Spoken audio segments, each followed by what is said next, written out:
Fedi directly. We hope you have a glass of something. It might not be Chianti, it might not be Italian, but hopefully you'll enjoy this lovely presentation this evening. And without further ado, I'd like to hand over to Sarah. Good evening, everybody. It's lovely to have you here, especially as today is Italy Day. Who needs a better excuse to have some wonderful Italian food and wine? I hope you, like I, will be enjoying a good Italian dinner later with the remnants of your wine from today's tasting. I'm delighted to have a bottle of Volpaia here, the 2016 vintage, which was a fantastic vintage in Tuscany, and it is currently available on our website. So on the Wine Society today, there's the 2016 and the 2017 Chianti Classico from Volpaia available. We web-enabled them this morning, so I know that they sell out pretty quickly. So hopefully you've got a heads up. I really am delighted to introduce Federica and to welcome her to one of our Zoom tastings. Volpaia is one of the most stunning Chianti, or actually stunning wineries I have ever visited. It's housed in this incredible 11th century medieval hamlet, only 12 miles south of Florence. I highly recommend that if you're in Tuscany after this lockdown and you're looking to stretch your wings and see a little bit more of Italy, a visit to Volpaia is an absolute must if you're in Florence. Tonight, we'll learn a little bit more about the wine, about Chianti Classico, and hopefully you'll all leave this tasting with a few wines to pick up on your list.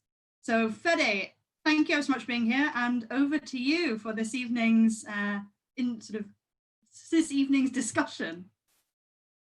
Wow, I'm really excited.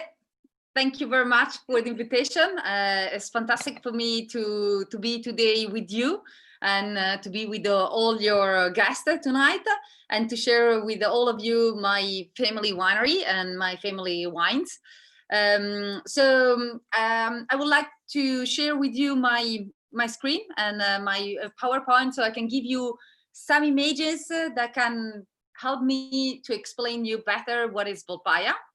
So I bring it up like this, slowly as Italian, I never do it in perfect. Okay, so this is it's Volpaia. That one is the crest of Volpaia. We will get back on the crest of Volpaia later. And I start before showing you where is Volpaia. So you can see a map of Tuscany that most of you maybe, and I hope, have been to Tuscany. And on this map, we have different colors, but these are only a few of the DOC, DOCG, and IGT that we have in Tuscany. So this is only to let you understand how is it possible that such a small area as it is Tuscany could have so many different type of wines coming from DOCG and DOC. But at the same time, how many of you have ever heard about the word of Chianti? I think it's one of the most famous words all over the world, with pizza, ciao, and spaghetti. I think they are the most common words all over. So, but at the same time, sometimes there is confusion with the word Chianti, because we have the pink area that geographically is called Chianti. And there it's made all the Chianti Classico. Then there is a wide area, the red one, that it is the geographically Tuscany, and there is made Chianti. So this is the big difference that I want to point out when you have the word Chianti. So if you want a Chianti Classico, you have to look for the black rooster, that is the symbol of our area. And it's I don't want to say one is better than the other one. It's like if you compare Chianti, Chianti Classico, and Brunello. The three of them are made with Sangiovese, but they are totally different. So it's only that they are three totally different regions.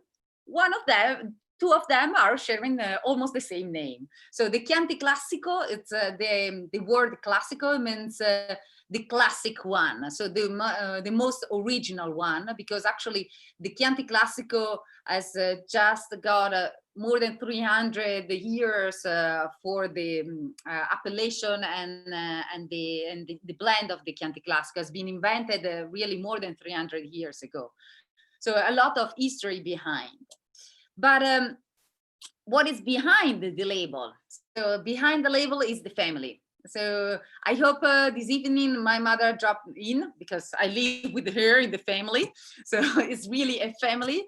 So I hope she will come here, because she is the real boss. So she is the one that have more or less started with my father all the project, because my grandfather had the idea of purchasing this incredible helmet village on the top of a hill. But basically, my mother with my father had the love to bring over and make Volpaia what it is now known all over the world. Now below, and the rules are more or less like this. Below, you have the two kids. They are not really anymore kids, as you can see. It's my brother Nicola and me. And more or less the history is repeating. Before was my father the boss, and my mother, even if she is the boss, she was realizing the great idea of my father. And more or less is again, my brother has a wonderful idea, say, can you make it? And so I have to realize that. But what it is, it's my mother is from Tuscany, so everything started from her, and my father is from Milano. So we have joined the two parts of Italy that are quite different. You know, Italy is long, and we go back here, it's so different from the up to the north to the center, and when we get to the south. So we have joined the part of Milano, and I think my father was much more the one that was feeling from Tuscany than my mother. My mother was almost feeling from Milano, so they almost switched the part of the family. And this, when we were talking about the Helmet Village, is a view of what is Volpaia. So it is a real tiny small village on the top of the hill. As you can see from the image, it looks very old, and it is, because we go back in the 1172. So it's a few years that the village is there. It was already there, so the documents was telling about a place that was existing. And what my family have done, they arrived here in a certain sense recently, in the 1966, in the moment that the agriculture, all the people were escaping from the countryside, were going to the cities. The land was very, like, showed like the most poor things and don't be taking care. And so my grandfather had the vision to say, okay, this could be a future. And now everybody's looking for land, everybody is looking for countryside, and especially in this moment of this long lockdown, we really realized what it means to live in the countryside. It was totally different, the style of the life compared to the city. So this little village, it's the winery. So in each single building, more or less, 2/3 of the village is involved. You have different activities of the winery. So you go from the fermentation cellar to the aging cellar, and everything on top of a hill. So below you have all the vineyards. When I say on top, usually when we say high elevation, everybody thinks about, I don't know, 400 meters, 1,200 feet. What we are is like, we start from there and we go up to 650. So it means 1,900 feet. So it's really high elevated. Over 700 meters, you cannot even produce Chianti Classico. So it's a totally different microclimate. It's much cooler climate there than all the other parts of the Chianti Classico. And it is in the region, sub-region, you know, Chianti Classico has different important small villages. And we are next to the village of Radda in Chianti. That is one of the oldest area of the Chianti Classico. What I like to consider is the heart of the Chianti Classico, because it's almost in the middle of the Chianti area. And so we are, and then what we have just done is like an association between all the vignaioli. So finally we are working together. So more than 30 wineries working together to get the highest quality for the wines. And so this is a nice view of Google. Sometimes Google helps, so it's not only controlling us. And I put some shadow so you can see better what it means Volpaia. So you have a triangle of vineyards, and all that triangles are the vineyards of Volpaia. So the one below, they are not the one that we own, but it's only the triangle. So it's why it's very unique to have all the vineyards in the same location. Usually you have one vineyard there, one on the other side. So it's very different after the microclimate, the soil. That means variability in the wine, but at the same time, difference in the wine. So what we have, it's,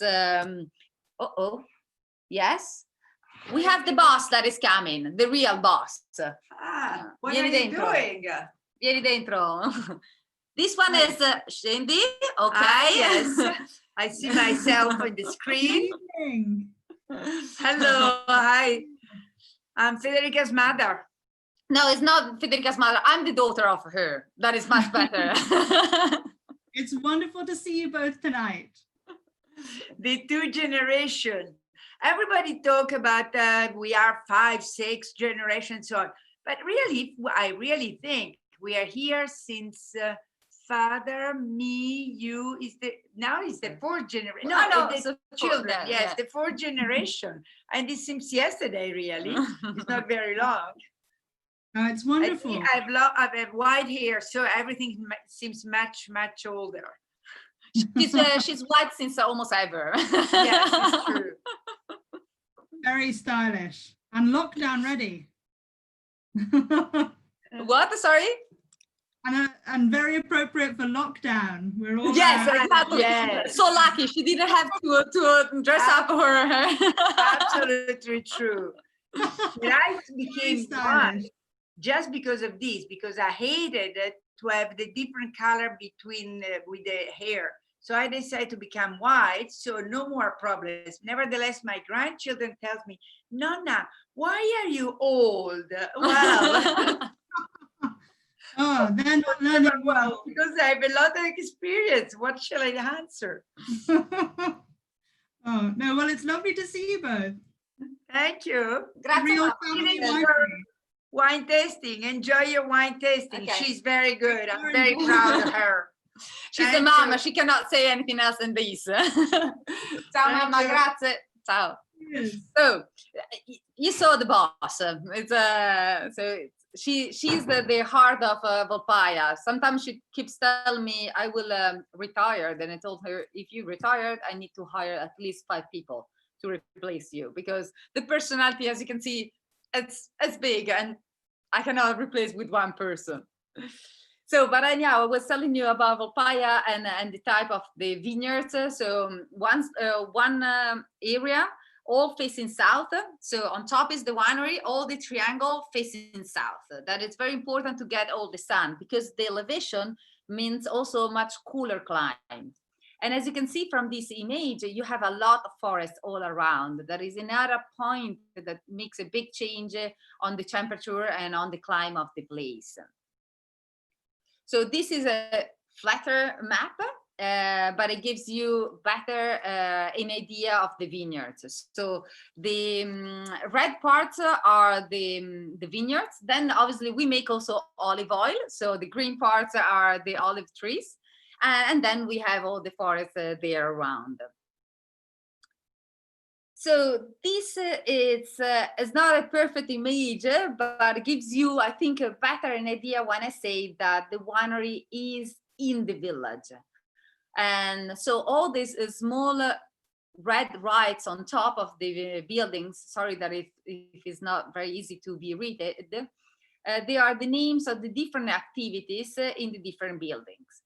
So you go from fermentation, aging, to bottling, different activities. So what we need is like a connection for all the different buildings. So we have a stainless steel pipeline that runs on the ground and connect all the buildings. So the image that you have in the front of you of the tubes, I said, what are that tubes? That tubes runs on the ground. So if you come to Volpaia in September or October, you can even walk on the wine, because it's the wine that moves from one cellar to the other one.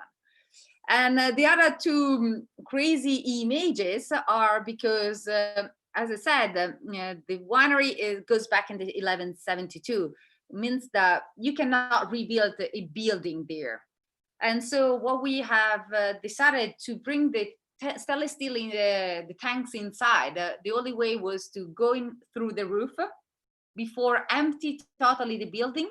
And then, so it became like a box, open the roof and get through the roof inside the crane, with the crane. Obviously the crane was not so easy because it was a bit far away from the body. So with a walkie-talkie, a little bit left, a little bit right, and then get in. So, and we did already 3 times. So the white hairs are also probably for that one. Too much stress on the decision and things to do it. And so this is how does it look, the place. And as you can see, the image that we have in the front, it is the same image. This is obviously a drawing of the bottle of the Chianti Classico. So it is a church that is not anymore consecrated. It was not consecrated even when we arrived in Volpaia. Actually, when we arrived in Volpaia, that church that is a monument of the 15th century, with the inside paintings, it was in the past paintings very important, and architecture that really important architecture made, was the truck storage. So the trucks to work the vineyards were put it inside and left inside that church. And when we arrived, I said, I think we have to change something. Maybe this one could be a nice place for tasting, for events, or for welcome people, instead of putting inside trucks. So now we don't put anymore the trucks inside, but below the church, so on the building on the right that you see, we have the aging cellar. Aging cellar that you can see here. So we have stainless steel for the fermentation. We prefer the stainless steel to keep as clean as possible the area. And then when we get to the aging process, we prefer to keep the much more tradition, so the big barrels that you see below, for the Chianti Classico and the Riserva. But for the single vineyards wines, like the Colta Sala, we prefer to go with the Barrique, because this wine were born a long time ago, when we wanted to do something different from the Chianti Classico, and so we decided to use different type of wood for our wines. And this is to give you an idea of the vineyards. A lot of people, when they come to pick the grapes, they come the first day, and the second one they said, "Oh, I'm sick. I have my mom that is sick. I have to bring the dog to the vet," or story like this, because you see they are on this division. Actually, they are looks quite flat, but actually they are quite steep.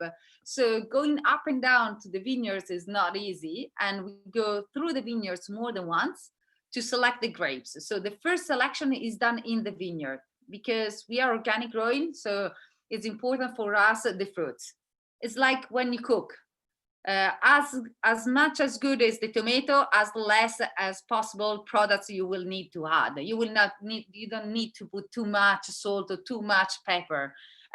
It's the flavor of the tomato. It's more or less for the wine. So as more healthy is the fruit, as less you have to work in the cellar. And so in this vineyard, you see you have a lot of stones in the soil, so it's not easy for the vines to grow. But actually the vines need to suffer a little bit. They cannot be treated too well. They need to struggle a little bit. So you have a soil like this one, that means that when it rains a lot, the rain drains very well and goes down. But at the same time, when it's very dry, like in the last few seasons that we had, when it's very dry, it doesn't strangle the roots. It doesn't make a suffer to the roots. So it's almost always a suffer for these plants to survive. but at the same time, they can get the water, the best water, the one that is from the bottom, so much more mineral, and it is going to be the mineral part that you will find inside the glass of the wine, especially when you swallow and you have in the mouth, you can get that mineral, then lightness and elegance, classic from the soil of Volpaia. And at the same time, you have to remember that it's not easy. I mean, everybody thinks about old vintages of a Brunello, old vintages of Piemonte wines, but really start to think and try. I know it's difficult because you want to drink it, but try to age wines, even the Chianti Classico, but as the Riserva or the Gran Selezione, and you will really get impressed evolution of the wines. So it's very important for the wine, also the time in the bottle. So the best if you buy the magnums usually, because the magnums are even better, because I love the proportion between the dimension of the cork and the dimension of the bottle, because we have still to remember that this is another part of the aging. So a lot of people think that, oh, the screw cap is much better. In a certain sense, it's true, because it keeps the wine like this. That doesn't change very much. But what we want is actually an evolution. So the cork, it helps us to have an evolution to the wine. So a real cork has, as we use this one, and not as a very small one, it is important for the seal of the bottle and after the evolution inside. And so these are some of the wines that we make. These are the black roaster wines. So I know that you have the Chianti Classico, but I wanted also to tell you a little bit about the Riserva and the Coltasala. Talking about the Chianti Classico, first of all, it is a wine that we add a small percentage of Merlot, less than a 10%. It's only because you have stones, you have cool climes, especially in the night. So sun in the day, night in the cold, that is good, but at the same time makes a Sangiovese that needs time for aging. This at the same time means that it can be aged for a long time in the bottle. So to be much more ready as a Chianti Classico that has only 1 year of aging in the barrel, we add that 10% to round a little bit. But what I like of the Merlot, I mean, for me, I'm sorry, not everybody has the wine in the glass, but what I like, and when I put my nose inside, I still have all the flavors of the Sangiovese. Have the cherry, have all the red fruits, that reminds me absolutely a Sangiovese and not a Merlot. It's only the Merlot maybe when it gets in the mouth and it's a bit smoother, because Sangiovese has that nice acidity, the tannins that stop you and say, oh, now I have to sit down and be as an Italian, eat and drink at the same time. Don't stop me, and I need both of them together, because it's our philosophy. It's like our way of drinking, it's to drink and eat at the same time. So this is the Chianti Classico. Then when we get to the Riserva or the Gran Selezione, as you have in the front the two labels, we are much more with straight Sangiovese, because we prefer with the Sangiovese to age longer. So Chianti Classico Riserva comes from the same vineyards of the Chianti Classico, but aged for 2 years. And Coltasala we can consider as like a pioneer, as a Chianti Classico token, because it was born a long time ago when you were not even allowed to have Sangiovese 100% in your bottle. So this wine was born as the lowest category, as a vino da tavola, because this wine, it is a 95% of Sangiovese and 5% of a very uncommon grape called Mammolo. Mammolo means violet, so a touch of violet inside the glass. And this wine grew inside the DOCG without changing. It was the DOCG that was putting like a dress on top. So now is part of the Gran Selezione, but it was coming out telling, we have to change something. the Chianti Classico has to be Sangiovese. And so this was our Colta Sala Gran Selezione. But Volpaia, as before Sarah mentioned you, it is not only a winery. We have a few activities inside, and this was our finally first weekend that we open it, because Italy started to open up. It's still local because we cannot get out from our region, but finally people from the region can move around, and so was very happy. We opened part of the activities because we have a forno. Forno is difficult to be translated because forno, the translation will mean bakery, but actually we make pizza. So bakery, it's usually much more like something sweet, and actually there is everything salt. So like pizza, focaccia, ham, and so a break for the hiking or the tour, and also ice cream. And then we have osteria, so the osteria where you can have a nice meal and much more relaxed and sit down. Bara has agriturismo, so a place where you can sleep and forget your phone, because now the Wi-Fi works, but actually you can still have the excuse, oh, I'm sorry, the walls are too big, my phone doesn't work. And so finally can get out absolutely, and don't be stressed by other people and in your holiday time. So this is the holiday, and so the swimming pool is open now, and it's not yet very hot, so it's hot during the day, but to get in the swimming pool, I think you can get it, I cannot.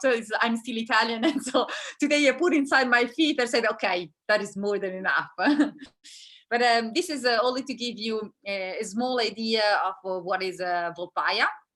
So I'm ready if you want to ask me any question, or if you want, I can talk even longer and I can get much more details around.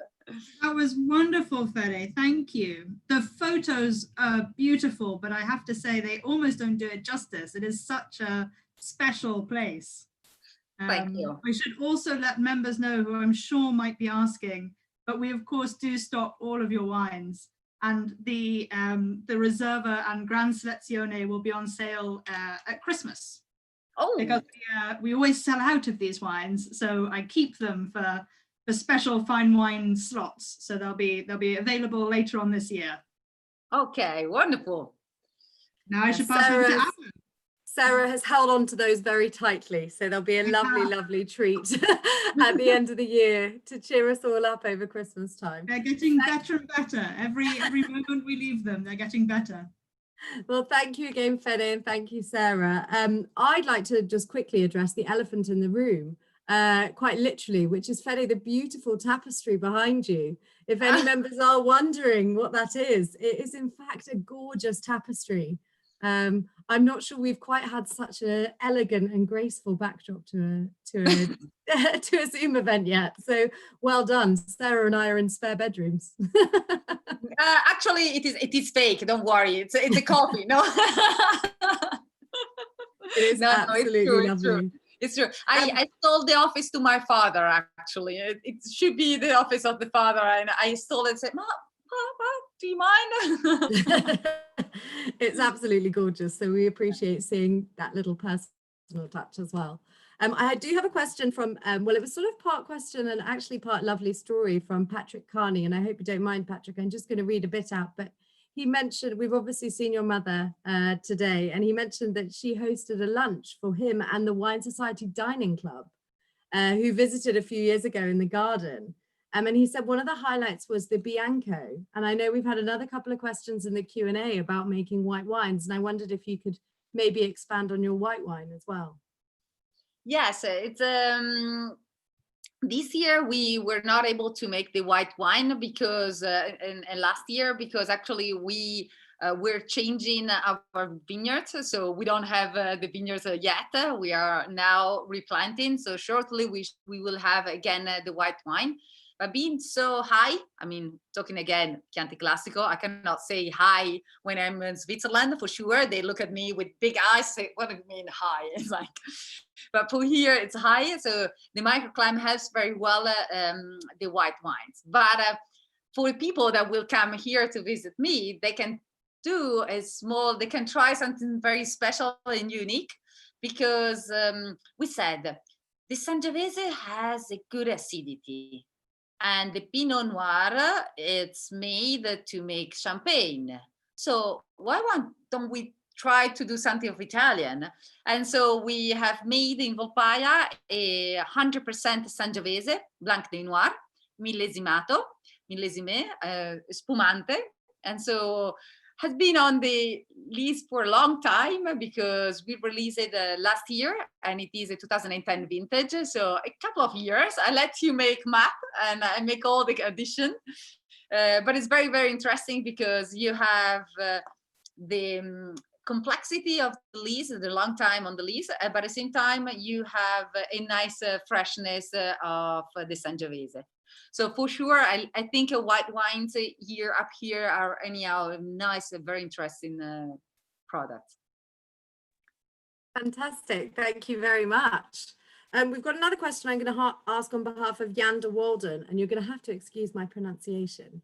But Jan was asking a question around local grape varieties. You obviously mentioned that you do think Merlot's a lovely compliment earlier, but grape varieties like Colorino and, do excuse my pronunciation, Canaiolo? Sì, Canaiolo, dai, brava. Do you have any thoughts around those? Would you be introducing more of those in the future to have a bit more of an authentic Tuscan feel? We had in the past, because before almost you were obliged for law to put inside the Chianti Classico. But at the same time, as mentioned before, when I was talking about Colta Sala, we were thinking more to the Sangiovese as the future of our region. So Colorino and Canaiolo are much more like grapes on the side, so to put next to the wine. And in this case, we think the Sangiovese in this area, it's really one block. So it's not, maybe if I had some vineyards on the north side, maybe I needed much more Colorino, as the name, it gives much more color. Maybe I needed much more of that one inside, and so put it that one. For the moment, we think the Sangiovese is the perfect expression for this area. Maybe, we never know in the future when we will replant a new vineyard. But for the moment, we are very focused on Sangiovese. Yeah, but they are very nice grapes. I mean, I really think that who used that one, it's a very nice and traditional way. Yeah. Lovely, thank you. And I think we've got a member now ready to ask his own question. So Peter Cousins, if you are available to unmute yourself and ask your question. Yes, I'm unmuted. Can you hear me? Yes. Certainly can. Thank you, Federica, for your presentation. I was wondering, I'm a big fan of Sangiovese, and you get Chianti Classico, and there's Brunello, and there's Vino Nobile, and they all have different characters. And I was wondering, is this due to what the French would call terroir, or is this down to different winemaking techniques or selection of grapes or whatever? I think is the two together. For sure, the terroir, because I mean, for us especially, we think really the terroir is a part of very important. And I think if you ever have much more occasion, like to try Chianti from Radda, so from the sub-region of Radda, you can see the elegance and the freshness that they are really from this area.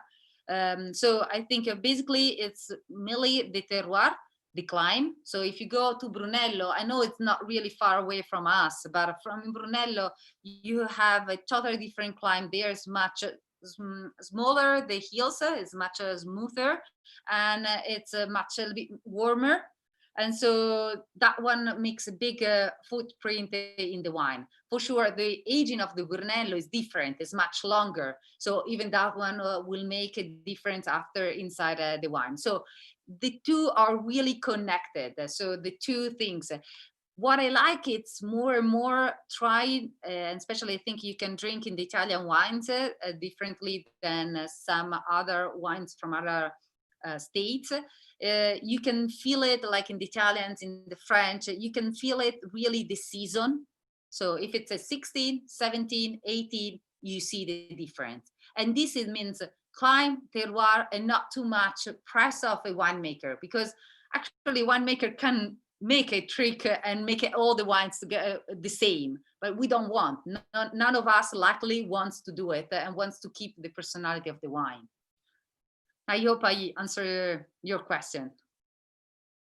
Perfect. Thank you very much. Okay. I am going to quickly ask, we've had an anonymous question, which is, has the introduction of Gran Selezione made Reserva a more difficult wine to sell? Has it confused people in any way? Gran Selezione has confused people a little bit, but not for the Riserva. I don't think have absolutely make any problem to the Riserva. I think the Riserva has really his own personality and his own path really well wrote. Riserva made, Gran Selezione, sorry, made a little bit of confusion in the consumer because it came out of, for my point of view, not in a perfect way. As always, we are Italian, we have to complain always. So what it happened that the Gran Selezione came out at the beginning was supposed to be your single vineyard, your Sangiovese 100%, and then it became your best grape of your vineyards.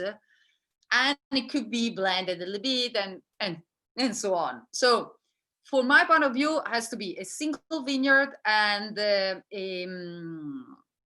Sangiovese.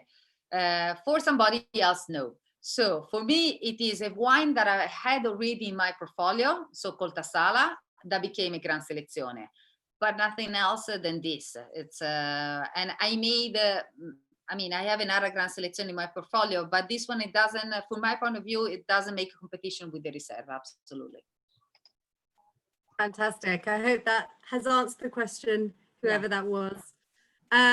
We also have, I believe, John Turnbull. Now, John, I apologize because I think you asked a question on white wine earlier, but I think that's been covered. It's your second question.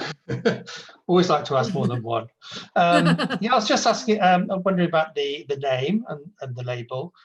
Something to do with foxes. Could you tell us a little bit about that? Yes. You're right. I mentioned at the beginning, I will go back to the crest and I forgot it. Sorry. So actually, yes, I bring you closer to you the crest of Volpaia. So you have, as you can see, a hill. So you have a hill and you have it looks like more a wolf than a fox, but actually it is a fox that is climbing the hill. And so, as you can see from the name, I'm sorry, it's specular, so it's not easy. So V-O-L-P-E means volpe, so fox. And the ending, I-A-I, it means like sassicaia, solaia. So what does it mean? Top wine. No, I'm not kidding. I'm sorry, I'm kidding. Doesn't mean top wine. It means a lot in the place. So it's a lot of foxes in the place. And actually we have a lot of foxes. So maybe probably in Solaia means a lot of sun. Sassicaia means a lot of stones. So it's an Italian way to say a lot in the place. So a lot of foxes here in Volpaia. So Volpaia actually, it is an important village, as I mentioned, goes back really a long time. But in the 14th century, the family from Della Volpaia, obviously were named Famiglia dei Della Volpaia, because in the past you were getting the name from the village where you were coming from. So like Leonardo da Vinci, because it was coming from Vinci. The family from Volpaia were very friends of Leonardo, and they were making clocks, astronomical clocks. So we can say we have also a background of astronomic and clocks made from the family of Della Volpaia. And you can see, I heard one was in Chicago and another one is like in a museum in Florence and all over the world. So I hope I answer you about it. Fascinating. That was there's certainly a lot that your family seem to be able to do. I do have a question. So Mr. Crook has asked, how much have the mix or the combination, the blend of your grapes changed over the last 20 years? A lot. a lot. The climate is changing, and so a lot of things are changing, and also rules of the Chianti Classico have changed. So, you know, if I don't make mistakes, it is in the 98 that the rules of the Chianti Classico changed. So before, you know, you were obliged to have maximum of a 70% of Sangiovese, and then 30% with the Colorino, Canaiolo, white grapes. So before you had almost to put white grapes. So it was a totally different type of wine compared to now. And it was much cooler, the climate. We were picking the grape at that time around October. Now we are picking at the end of almost, I mean, in the 17 was almost at the end of August, beginning of September. So everything's changed quite a lot. So this is the main reason why the blend of the wines have been changed.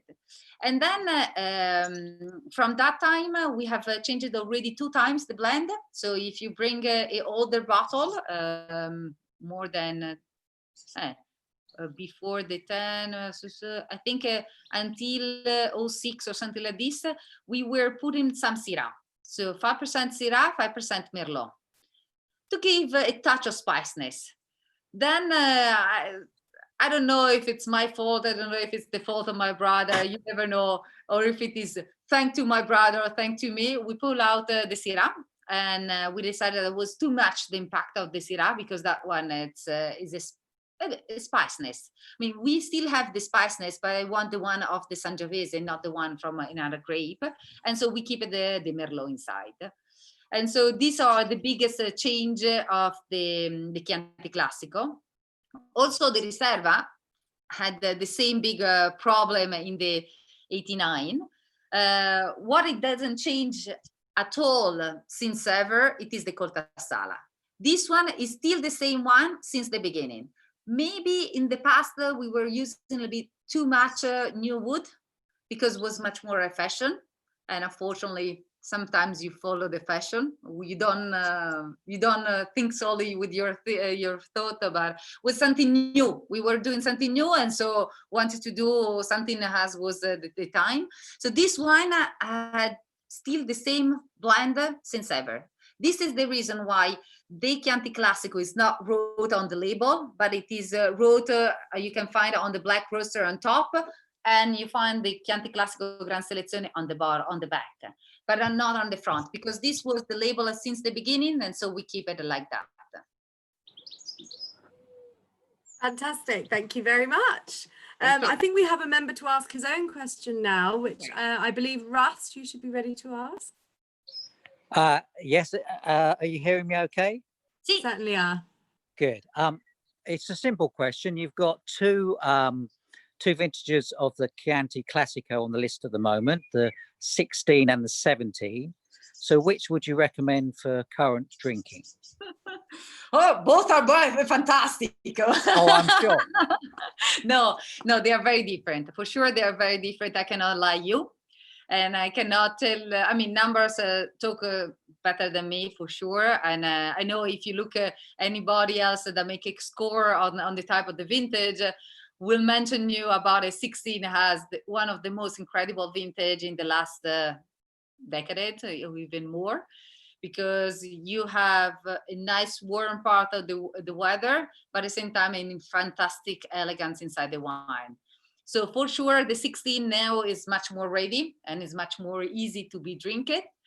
But I want to spend a little bit much more words on the 17, because I think 17 was not easy vintage, because I cannot tell you it's fantastic and is easiest, because otherwise, I mean, we will not have a change of vintages between one to the other one. So each one has its own personality. So 17 was a incredibly, absolutely uncommon hot vintage, because I don't know, if you think 2003, you have a marmalade in your glass sometimes. You had very overripe grapes. In the 17 is not like this. So the important things, you don't have to consider 17 has a normal hot vintage. Actually, I think it will have incredible potential also on aging, because 17 the hop doesn't arrive at the end of the vintage. So raising of the grape on the plant, and so bring the raising grape inside the cellar and press overripe grapes. What it happened, it is that with the 17, the heat arrived since the beginning. So what the plant said, okay, as I said, I need to survive. So stop and say, have too many flowers, drop down some flowers. So drop down some flowers. So we lost around at least 30% of the production, but this means that the plant had to concentrate only on very small amount of grape. And this made it small bunches of grape, smaller berry, but at the end, the important moment when you pick the grape, it is that you have to have the seeds inside and the juice in the right moment. So the juice with the right sugar, but at the same time, the seeds inside has to be ripe, not green. And so at the end, the 17, and when you will try, for sure, if you have, please buy at least one bottle of 17 to try it, because you have a freshness that is absolutely uncommon compared to a normal hot vintage. And so this is the reason why I think could have, I cannot put my hands on the fire. I will have to try with you the wines, because you never know exactly what is the life of the wines, but I think it really has incredible potential of aging too, because of that freshness at the end that you have in the glass. I hope I could give it to you. This is the difference between the two vintages. I didn't spend so many words on the 16 because it's a lot of people have already spent a lot of words on that one too.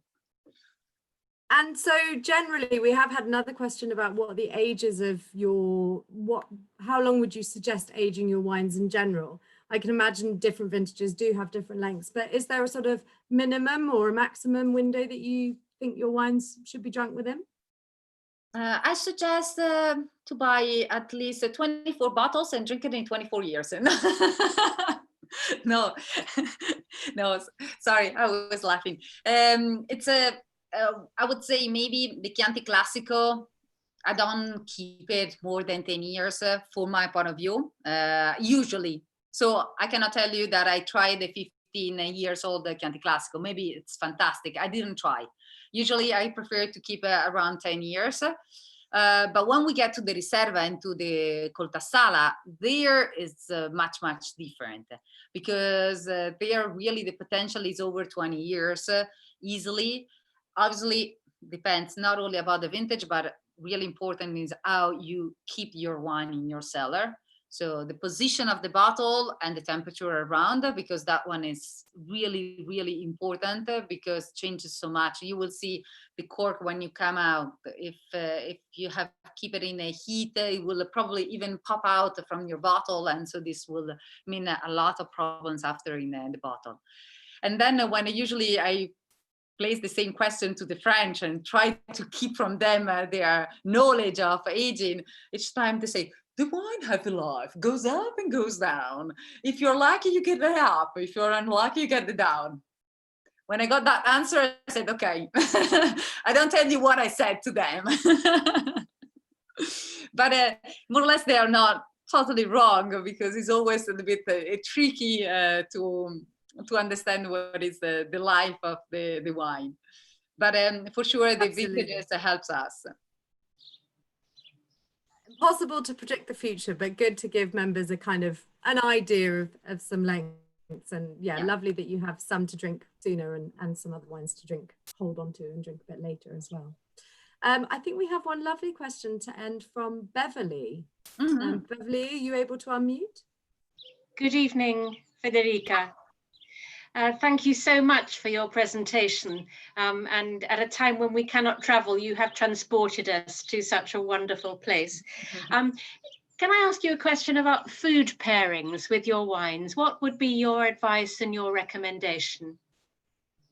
So I hope you are not vegetarian, because for me, it's